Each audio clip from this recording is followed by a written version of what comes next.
on this computer. I see it. All right. Okay. So there we go. So I'm just going to start as if we're going straight on with the show. Okay. So hello, good evening. Welcome to Happy Families with Principal Lisa.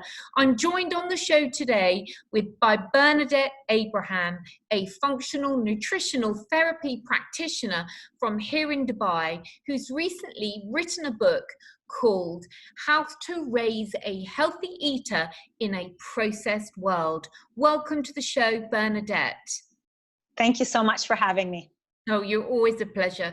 Do you know we had you almost to the day this time last year? I can't believe that. Just time flies, right? And the coincidence that it was almost exactly a year to the day, and we were talking about sugar, and we had right on the show. If you, I don't know if you remember, but okay. So today you're going to talk to us about your new book. So could you tell us a little bit about yourself and your work and what led you to the point that you find yourself at now? Sure. So I have a very strong and extensive background in sports. I was a competitive gymnast, and then I got into track and field and martial arts. And throughout my childhood, sports played a very big role. And I went to university and studied computer engineering, despite my love and passion for health and fitness. And even in university, I kept teaching people and coaching people to live a healthier lifestyle. I graduated as a computer engineer, and I worked in the field for 2 years, and I hated every minute of it. But it wasn't until my son was born, my first son, I have 4 children, that I decided to retire as an engineer and pursue my passion, which is health and fitness. And so I earned my master's degree in exercise science and health promotion. I started personal training and coaching people one-on-one on a much closer level. But I got to a point where some clients, diet and exercise weren't enough. And so that led me to the books again, and I became a nutritional therapy practitioner. And that allowed me to really look at the root cause of people's health concerns and be able to help them address these through diet and nutrition, but also lifestyle choices and changes. And I also continued my education, and I became a functional medicine practitioner. And again, the difference between functional medicine and conventional medicine is that functional medicine looks at the root cause.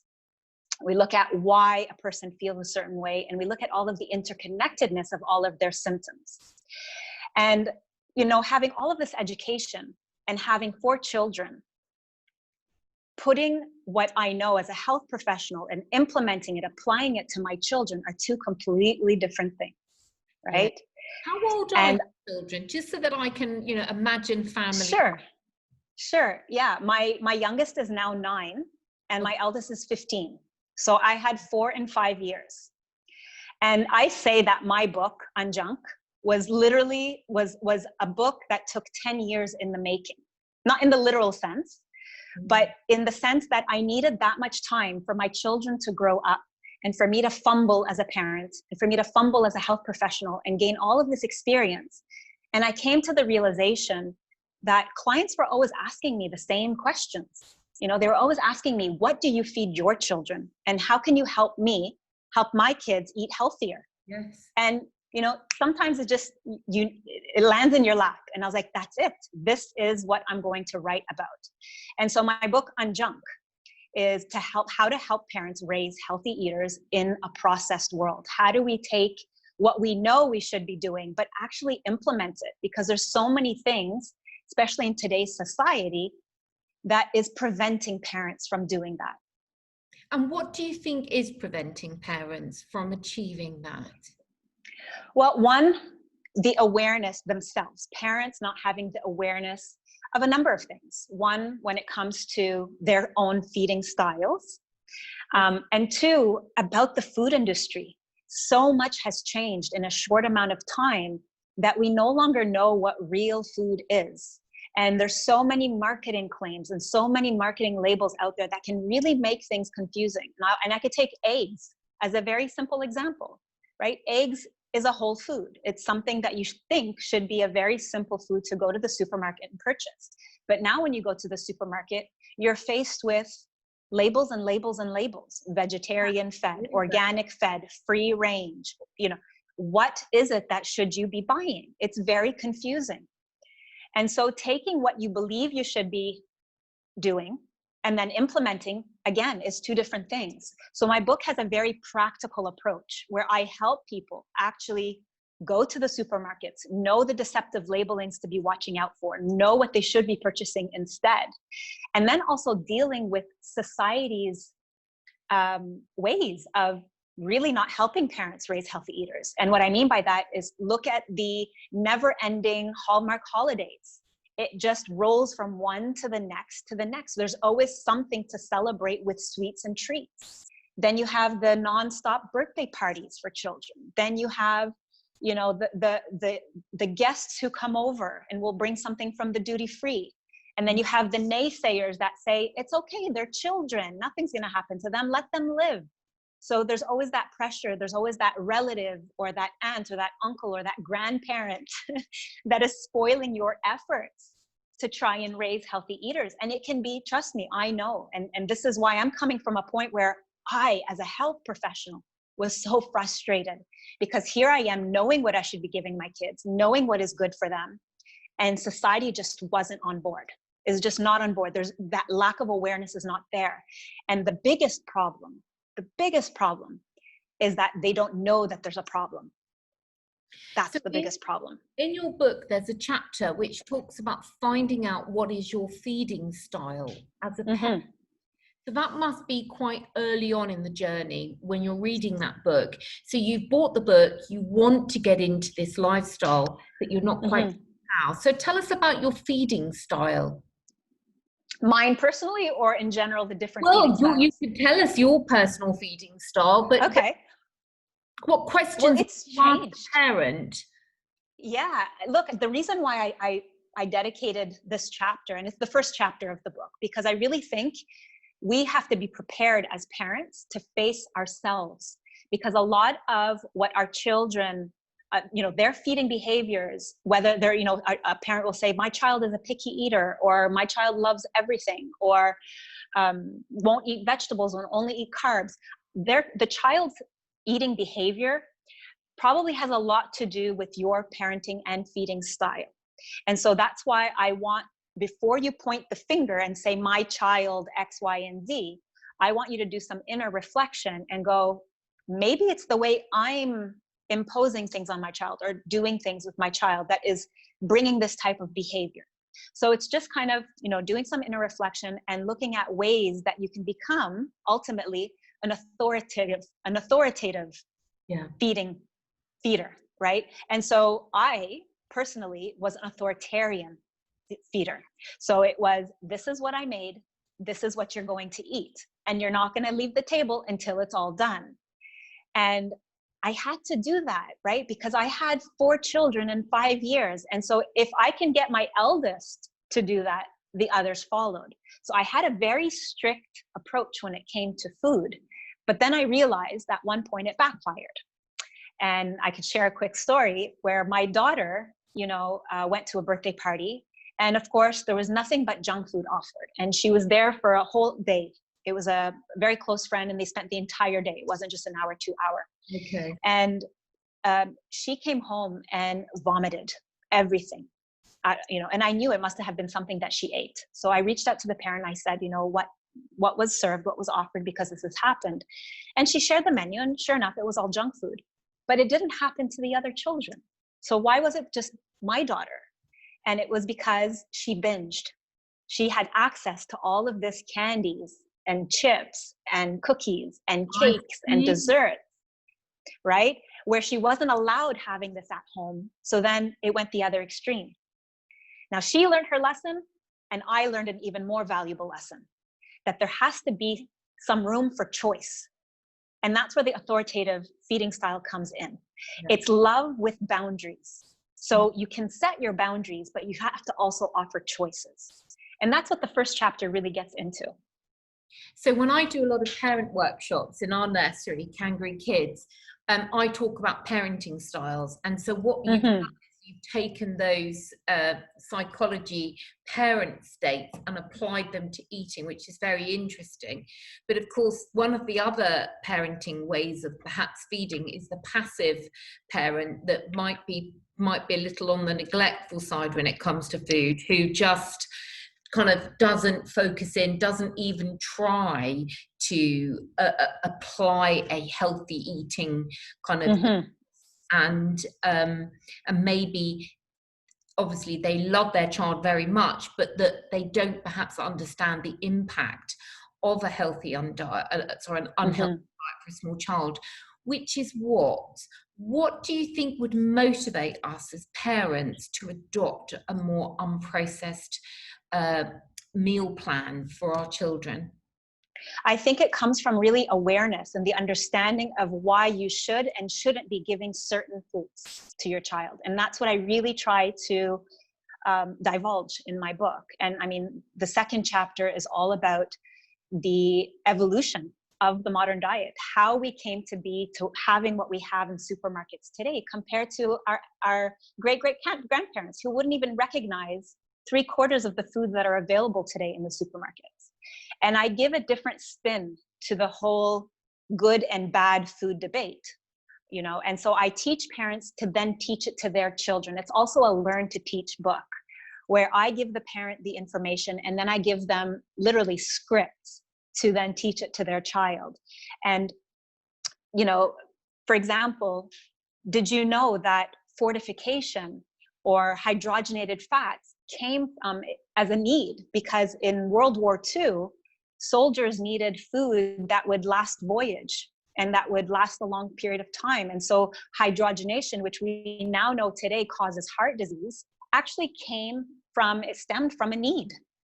But it's still unfortunately available today. And so we as conscious consumers need to know how to avoid that. Fortification, the same reason, because of the Industrial Revolution, they started milling and refining grains. And as a result of doing that, there was nutrient loss. And people started developing a lot of diseases like rickets and beriberi. And so governments came together and said, we need to put together a food program of fortification and enriching foods with synthetic vitamins and minerals, because the milling process is removing all of these nutrients. So when people see fortified with or enriched with, that's not necessarily a good thing. Yeah. That's just an indication that it has been stripped away of all of its goodness, and they've had to add back in a little bit of what was taken out, right? But fortification and enriching foods is still available today because of the need back in the Industrial Revolution time, right? And so these are the types of things that I take the reader through and I make them understand why these are not something that we should be looking for and what we should be looking for instead. So if a family was to read your book and then took from there the shopping list that you provide them, what would you expect to see in their shopping trolley if they were shopping from your list? Well, there will be foods. I do encourage a lot more organic food. I do understand that organic food is cost prohibitive for many. So I do give tips and tricks and ways to reallocate your budget. And I also share what and where to spend your money on organic food. So in that trolley, I would like to see mostly, if you're going to get organic food, if you eat animal products, that's where you're going to put your money. I also share something called the Dirty Dozen and the Clean 15, which are produce that contain the most and least residues that are conventionally grown. So if you have limited budget, you, for example, consume a lot of apples, then you would choose organic apples because these are found on the Dirty Dozen, the 12 foods that are found most to have most pesticide residues, you know? So there would be organic food because by definition, organic means you're removing genetically engineered foods, GMOs, no antibiotics, no growth hormones, no pesticides and herbicides, and no sludge or petroleum-based fertilizers. So it really is the way food was prepared, right? Before all of these changes that happened to the food industry. It was the way it used to be. Unfortunately, today we have to label organic food, but really should be the other way around. Conventional food should be labeled and tested for pesticide residues and toxicities and heavy metals. Unfortunately, it's the other way around. So it would have lots of these clean, organic, back to basic foods. It would have a lot of whole foods. And what I mean by a whole food, it's really going back to basics and thinking of what are the foods that are made in nature? What are the things that I can pick from the tree, fish from the sea, kill on land, grow on land? These are whole foods, and this should make up the bulk of our trolley and our cart. So how do you encourage and motivate your children? Obviously, they've probably grown up with this for a while, but perhaps in another family, how can they motivate their children to join them on this, dejunked lifestyle? Yeah. Look, I'm very practical. So I'm going to be the first one to admit that this is not going to be an easy journey. You are going to have some backlash. Your children, if you buy them that healthier cereal that I recommend as a snack, not as breakfast, they may not like it. They might miss their sugary cereal. And there is going to be some backlash and there will be some resistance. So I actually dedicated a whole chapter to deal with that resistance. And change is difficult for anyone, even adults, let alone children. I mean, children thrive on routine, and they love the same routine. They love to know what they already know and expect. And that's why, when children are off from school, they're a lot more unruly, they're a lot more difficult to they're out of routine. So it becomes a little bit more difficult to deal with them. Whereas when they're at school, they have their routine, they have their set structure, they know what they're having for lunch, they know what they're having for dinner. Things just function a lot better. And so any kind of these kinds of changes are definitely going to disrupt and cause that type of challenge. So number one thing that the parent needs to remember is to persevere and to be consistent. Just because you tried giving it to them the first time, the second time, the third time, the fourth time, and they still resist, keep going. Because it takes, they say, for young children, at least 15 exposures to something new in terms of food for them to consider accepting it. So I think the biggest mistake that parents make in this regard is they give up too soon. Keep trying, keep trying. So what I mean by that is if you're going to introduce a new vegetable, first, make it in a way that you think and believe that your child would accept it. Make it look good. So visually appealing. If you have to fry it, because if they believe that they like that food the first time, you'll have a higher chance the next time that they're going to try that food. I also don't put too much on the plate to start with. And I think that's exactly one mistake that we make as parents. We put too much on our plate. And actual fact, toddlers, particularly very small children, which is when those taste bud experiences, the optimum window is, right. Don't really want too much of it. So I always say, just try literally a thimbleful to start with day one. Just see how you them move. Exactly. And then also offer it next to something that they do like, right? That choice, having that choice there, and always encouraging, if it's not a bite, it's putting it to the lips, touching it, licking it, some texture, to the mouth, and feeling it with their hands.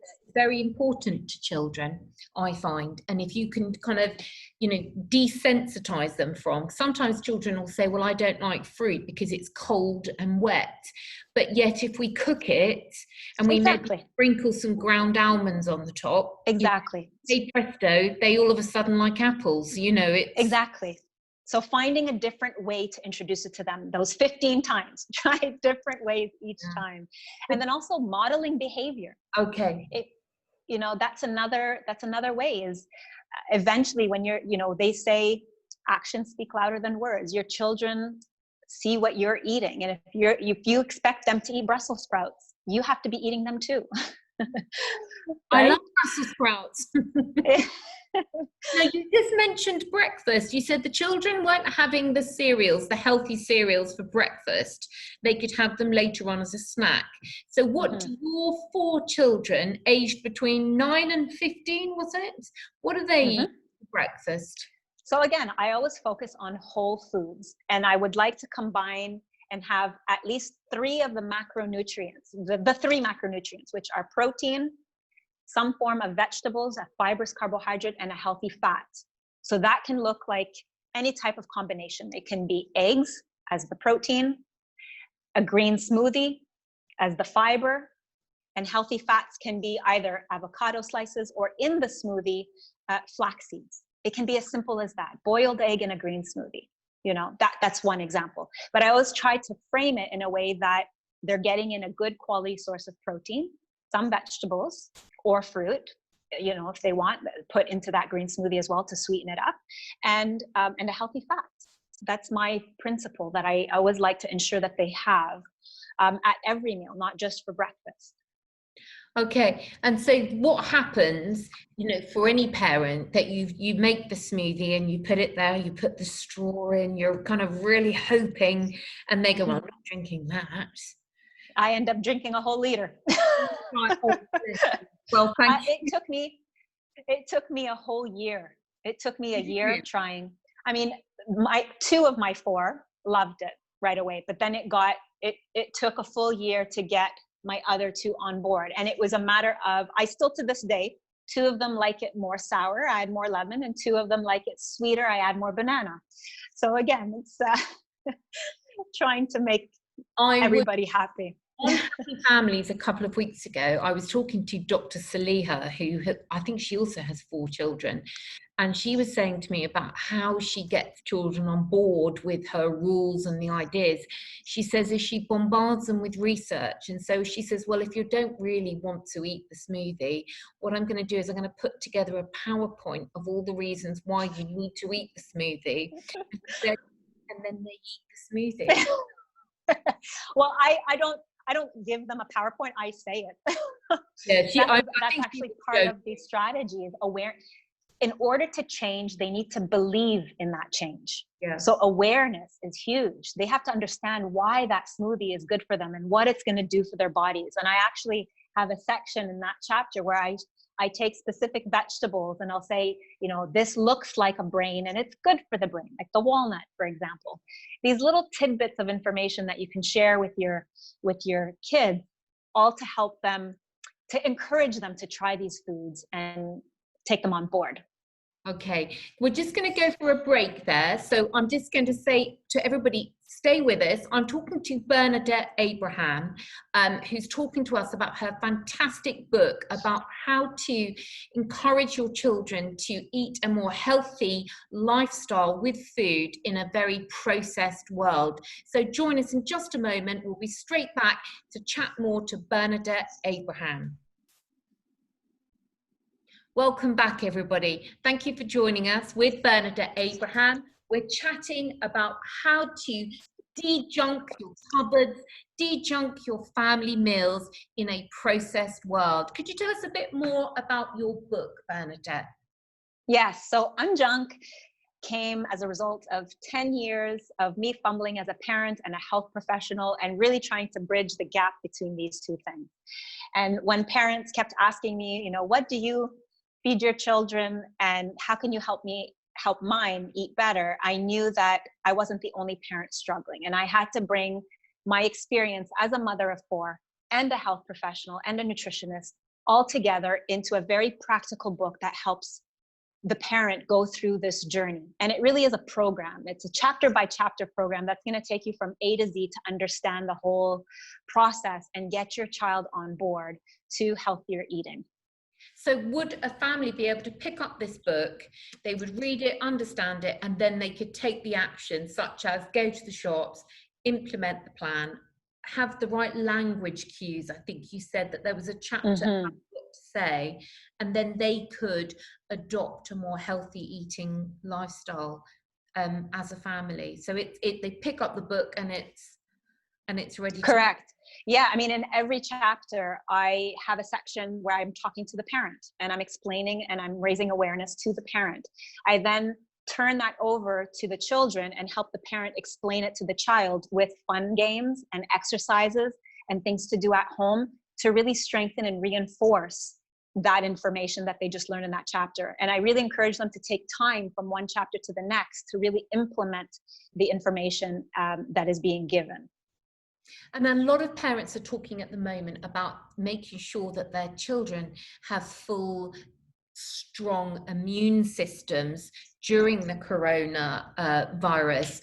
What kind of things can we add in to our diet to ensure our children are strong on immunity? Well, I'm not just going to touch on diet. I'm also going to touch on lifestyle. And that is also, so in terms of diet, you want to be making sure that you're getting in a lot of vitamin A rich foods. And a really good source of that is liver, or cod liver oil if your child doesn't like liver. Also you have vitamin D. So get outside, ensure, I know it's very hot right now, but ensure that your child is getting sun exposure. Also zinc. So animal products are really rich in zinc, like beef and so on are really excellent sources of zinc. You can also do, if you're vegetarian, pumpkin seeds instead. And focusing on vitamin A, D, and zinc, these are really strong immune nutrients when it comes to food. Vitamin C as well is a good immune nutrient. And, red peppers have more vitamin C than oranges. So, try to get in strawberries and red peppers, and even broccoli are excellent sources of vitamin C that Eating the child should be getting. I'm sorry? We're eating the rainbow, exactly. So just re-emphasizing a whole foods, rich in color diet. And then in terms of lifestyle, I would say grounding. Let the child's feet go bare feet outside in the grass, in the sand. That has such healing energy and really can do wonders for the immune system. And then also sleep.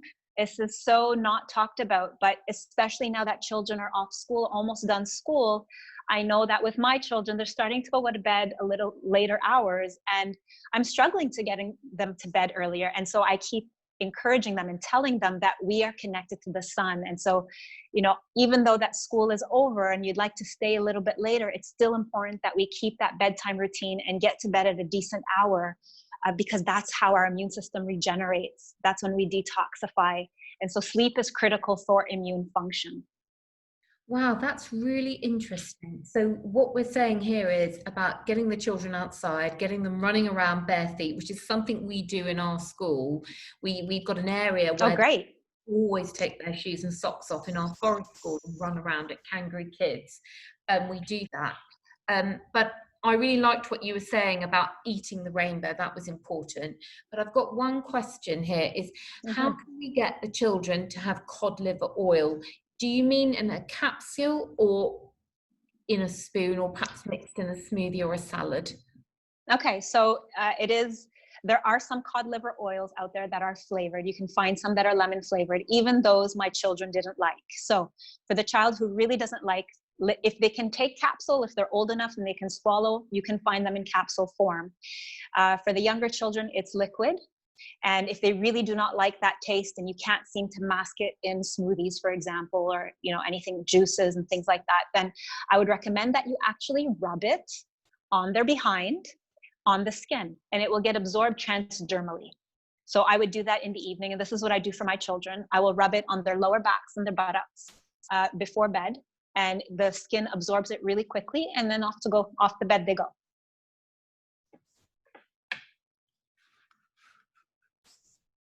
We've lost you there. Oh, not to worry. Oh, goodness me. Well, I think we've come to the end of a fantastic show, Bernadette. I think we've got to strike while the going's good, haven't we? Well, thank you so much for having me on. You've been an absolute pleasure. I just hope we don't wait a whole year until we see you again on Happy Families. But I'd be happy to come back on sooner as well.